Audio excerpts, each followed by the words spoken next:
It gives me great pleasure to introduce Ben Osborn, UK Country Manager and Managing Director for Pfizer, and newly appointed President of the ABPI, the Association of British Pharmaceutical Industry. Now, I did some Googling on Ben last night, only to realize that he's been with Pfizer for an incredible 23 years. I did not know this. And what an impressive career in Pfizer. But if anything, the last 18 months, leading the organization through unprecedented times of opportunity to bring science, data, technology together to transform healthcare. So please join me in welcoming avid runner, Ben Osborn, to the stage.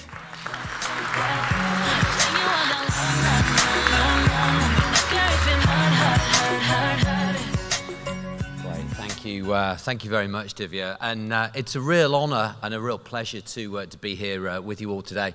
I think actually my first sort of proper face-to-face engagement, so it was great to get the suit and tie back on for once and be with you all. A huge thanks to Divya, to William, to Professor Lucy Chappell for the words, but in particular to Yasmin for her really, really inspiring opening remarks there. It really made me think about the importance of research for all of us and making sure that that patient voice is absolutely front and center. So huge thanks to you, Yasmin.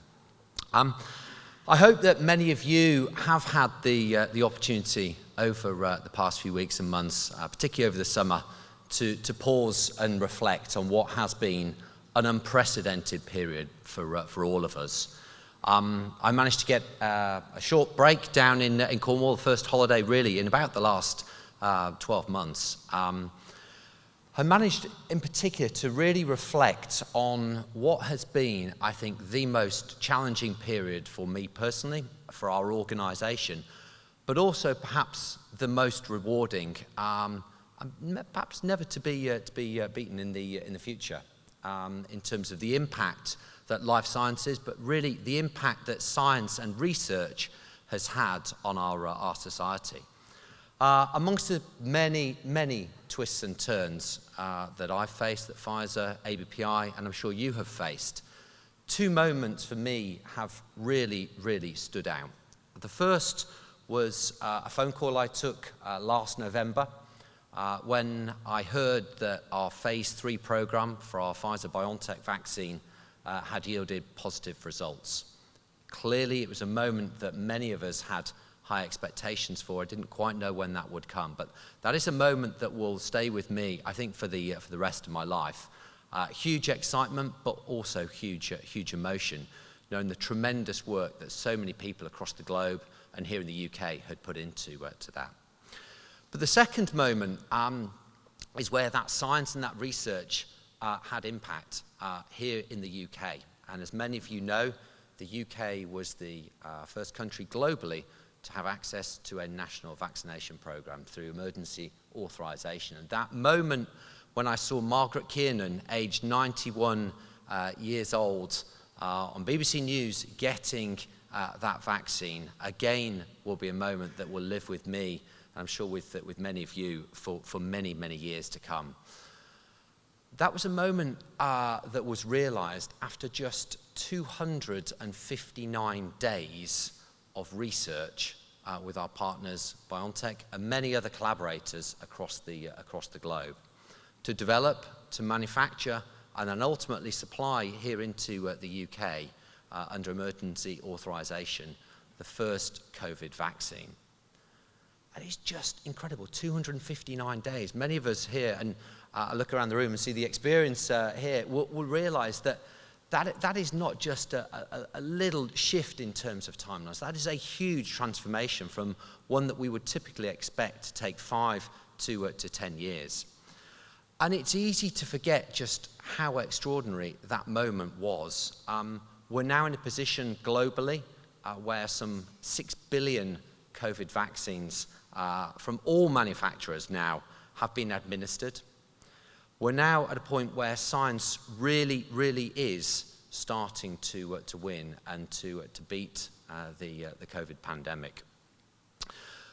But at the heart of the response, we have seen the UK scientific base and research really come to the fore, whether that be leading some of the genomic work that's enabled us to track some of the viral variants that are so important to this pandemic, or running some of the largest platform studies to identify effective COVID treatments. And that leads me to what I really want to talk about today. And there's been many factors, I think, that we will look back and say have been successful. But as we look forward now beyond the pandemic, and hopefully with optimism, as we've already heard from Lucy, I think that we now have a once-in-a-lifetime opportunity to not just learn from the last 18 months, but to actually apply them and to really make sure that these learnings transform into action. So two things I really want to reflect on. The first is the importance of mission-led policy making.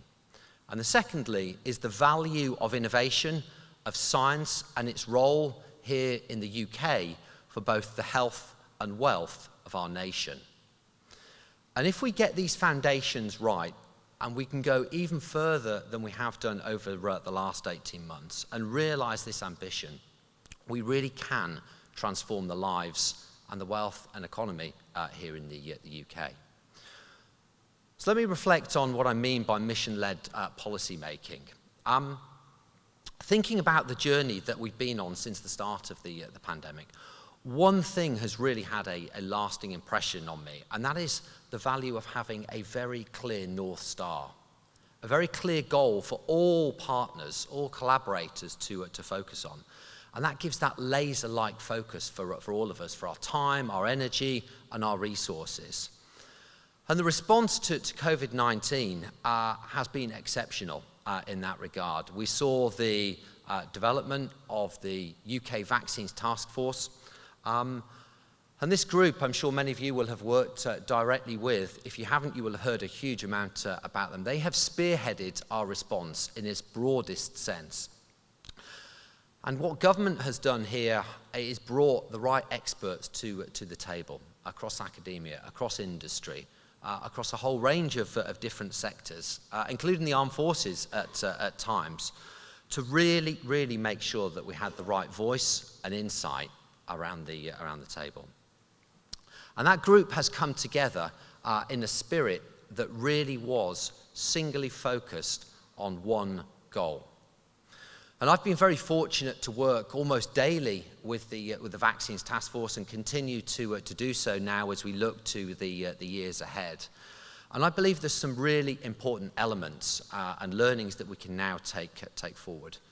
Firstly, the VTF was set up with a very clear sense of purpose, but a real sense of urgency and the need to be nimble and agile. And that was shared not just within the VTF, but broadly across government and all departments involved. This led to really, really rapid decision making. It was incredible the speed at which some of the decisions were made. Hours and days rather than weeks or even months in some cases compared to the past. And crucially, for me, what I saw, and from an industry perspective, is that this approach gave us as companies and researchers a single front door to essentially enter into discussions, conversations, and for decision making. It gave very clear ownership, and it brought everyone together, again, at a pace and in a way of coordinating that I'd never seen before. Secondly, I think the VTF recognized that there wasn't going to be one single organization, whether that be an academic institution, a company, or an individual project, that was going to solve this pandemic. And that to be effective, external contributors and companies, like Pfizer, BioNTech, AstraZeneca, and others, really needed to be treated as part of the core team and really to be trusted. Again, a big shift, I think, from the way that we've been seen in the past. Key subject matter experts were rapidly identified. It didn't matter where you came from. Your voice really, really mattered. And from my point of view, again, I saw really transparent sharing of information, of data, in real time, not days or weeks down the line, but sometimes in hours after it really came out, which is absolutely critical. And finally, the VTF really adopted an attitude to innovation that matched the size of the potential benefit to our society, most importantly in terms of health, but then the economic recovery as well. So we're now in a position where we have a number of vaccines that are being widely deployed across the UK. I think we're at about 82.8% now of vaccination, which again is just outstanding. That has come at tremendous investment and risk from many organisations. Yet without the governments around the world, and here in the UK especially, also supporting innovation and agreeing some of those upfront purchase advanced agreements, whilst the science was still in development, we wouldn't be where we are today. And I really believe we wouldn't have vaccinated the millions of our population that we have right now. So understanding the need to take risk was absolutely at the heart of the Vaccines Task Force. And I could see daily that it was part of the DNA, it was part of the way that they thought. Never a risk on safety, but looking at all of the additional risks that we could take, and sometimes that was financial. But beyond the VTF, there are many other examples that we saw over the last 18 months of mission-led policy making and this clear North Star approach. The UK recovery trial has already been mentioned today. I'm sure it will be referenced widely today, and rightly so. Supported by the NIHR, it recruited the first patients, I believe, in around 9 days. Again, that's a timeline that many of us are not used to in terms of research. And it provided now 2 effective treatments, most notably, obviously, dexamethasone, that's had a tremendous impact on this pandemic. Similarly, COVID-19 also brought to public attention the UK's impressive genomic response and the capability that we have in the UK, which is almost unique on a global basis. We're now in a position where we've sequenced almost 500,000 viral genomes by April 2021. Again, a really, really impressive stat that had huge impact on science around the world. All driven by this common goal. And so as we look now to harness the learnings for the future, I think we need to look beyond the pandemic. We need to look beyond COVID. And one of the critical areas that I see and I hear from industry colleagues and in government as well is that of antimicrobial resistance. In much the same way that the COVID crisis had a tremendous impact on the health and well-being of our nation, but also caused an economic crisis, so too could antimicrobial resistance have the same devastating consequences. There are many parallels, I think. If you look at the spread and the risk of AMR on health, it is very similar in terms of the impact of COVID, in terms of the number of our population that could be at risk. The economic impact is absolutely huge. In fact, the figures are eye-watering when you look at some of the WHO and World Bank data. And so as we look now to the future, particularly with AMR, I think we need to recognize that innovation in clinical research is absolutely critical. I've already seen and heard directly from the NIHR that antimicrobial resistance is a really critical disease area or area for them to work collaboratively with industry on. And so uniting governments, academia and industry around a shared goal is one that we really must all come together on now. So it brings me to my next point of valuing innovation. If COVID has taught me anything, it's where health is concerned, we have to think globally. We've seen the impact is way beyond the shores of the UK. There's no one nation, there's no individual around the world that is not impacted by this pandemic. And many of the common causes of illness and the burden are common across borders. This means that any solutions that we have across industry and academia have to be able to cross those borders, particularly if we think of the urgent health threats of today, like obesity. And embracing innovation was an important ingredient to the COVID-19 response, including some of the new technologies that we've seen, such as mRNA vaccines. But my overriding takeaway from the last 18 months is that innovation comes in all forms. It doesn't just mean these big transformational advances, as important as they are, and the new technologies. It's also about adopting the fresh approaches and perhaps applications of what we used to do in the past. It's about taking some of the existing medicines and processes and adapting them for the future. It's about taking lessons from one sector beyond life sciences, perhaps, and bringing it to our industry and to the patients that we serve. So, for example, we've seen many companies over the last 18 months working directly with the NIHR to switch to virtual models of engagement, to gain input from patient groups more broadly. Indeed, my own company, we've had various research projects in psoriasis where we switched broadly to a virtual engagement with great success.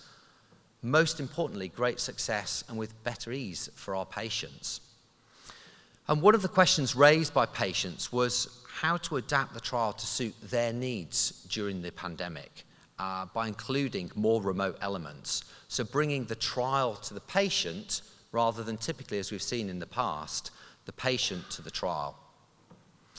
And we've all become much more familiar with doing things online rather than in person.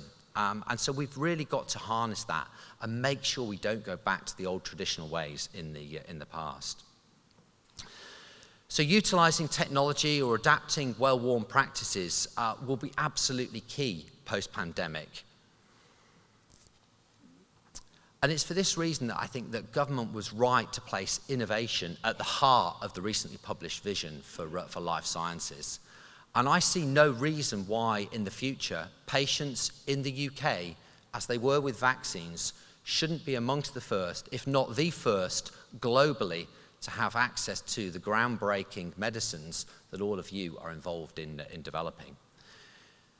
We've got the raw materials here in the UK in terms of we've got the science base, we've got globally renowned universities and academia, we've got an excellent healthcare system with a really, really rich data set to deliver. And innovation lies at the heart of this wish, and the UK now has a golden opportunity, in my opinion, to embrace this. So finally, my point here around clinical research being at the core of the UK life science strength. I've already highlighted how this strength has delivered through the pandemic, in which many of you have been involved in, from the development of vaccines to the success of the platform trials. And there are many, many similar examples. But the UK must now embed and expand and really scale these learnings to improve its position as a destination for research. For example, the steps that were taken to accelerate trial recruitment and delivery across the UK. That we've seen the NHS Citizens Registry set up in collaboration with the NIHR and the Vaccines Task Force and the NHS. That gave every single member of our population the opportunity to be part of clinical research. We've seen the PRCs as another example, with 100% focus on commercial research, drawing on NHS data, standardizing contracting, and bringing that expert advice and input to aid our recruitment and delivery of clinical trials. The PRCs, I think, are really, really delivering for us now in industry, supporting virtual clinical trials, recruiting to COVID trials, and hopefully now moving beyond COVID to other disease areas in the future. Just imagine if the NHS Citizen Registry was embedded for all clinical research, or the PRCs were expanded to wider therapeutic areas and geographies. I mean, there's no boundaries to where we could get to then with the scale of clinical research in the UK. But there are still some challenges, of course, to address, and we've heard already some of those this morning, and I'm sure we'll hear more from you today on those. We've got to now look at the continued recovery of non-COVID research. We've seen during the first part of the pandemic, unfortunately, many clinical trials be deprioritized. I think some 40% of NHS trusts still have non-COVID trials paused. It impacts patients, most importantly, to the life-saving treatments that all of us are looking to innovate. But the work of the NIHR and the UK's Managed Recovery Programme has been, I think, and continues to be critical to address this. Secondly, the UK needs to do more to maintain the international competitiveness, which we're all aware of. We've got rapid progress, we've got rapid ambition, huge ambition across the globe. And to achieve the ambitions of the life science vision, we've got to match the speed, the agility that we've seen through the pandemic, but we're now seeing from other nations across the globe. We've got huge strength here in the UK in that early phase research. What we now need to make sure is that that transitions through phase 2, phase 3, ultimately for our patients. And finally, as well as vital resource for direct care, we need to ensure that the system is fully resourced to deliver research as a core part of healthcare and a core part of the NHS. This includes making and allowing, giving the time, the capacity for our NHS colleagues, and making sure that it is central to the roles that they fulfil. And we've already heard from Lucy about the ongoing spending review and upcoming autumn budget. And I think we really need to deeply consider now, collectively, how we can impress on government the importance of our sector of science and research for the UK's growth beyond the pandemic. If we can deliver the level of success that I think we've seen and I've hopefully described this morning for COVID research, then why not for other areas? Why not for cancer? Why not for rare diseases and cardiovascular disease? And I really do feel passionately that COVID now must be a catalyst for change.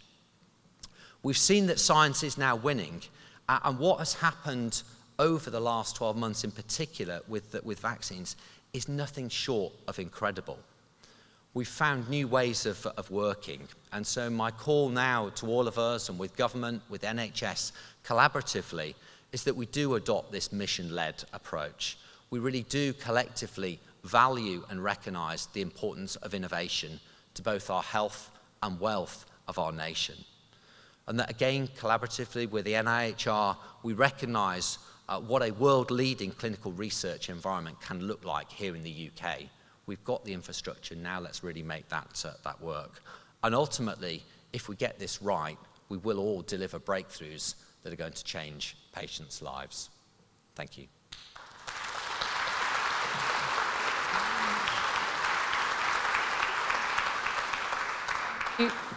Thank you so much, Ben. No, I'm fine. You got a mic there. You haven't got the roving mic. We do have some couple of questions come in for you, but before I go through those questions, I've got a question for you. Pfizer as a company, as a global company with the UK headquarter, does engage very collaboratively with the NIHR. So, NIHR Clinical Research Network is a Pfizer Inspire site, one of the only global sites as a network, really globally. You also partnered with us. William and Lucy spoke about the patient engagement in clinical development service, which you offered, and Pfizer piloted that service before we launched it. And you continue to collaborate not just with the Clinical Research Network, but with other parts of NIHR by funding clinical fellows through the Academy, the NIHR Academy. So if there was something that you would want to say to your fellow industry colleagues about that engagement, what would you say? Because I think what we've got is a fantastic relationship, and we'd like to do more of that across industry, move into that collaborative rather than the transactional model. Yeah, I think it comes down to two things. I think what it's given us is speed and scale. And that, both of those, as everyone will recognise, are just so fundamental to research.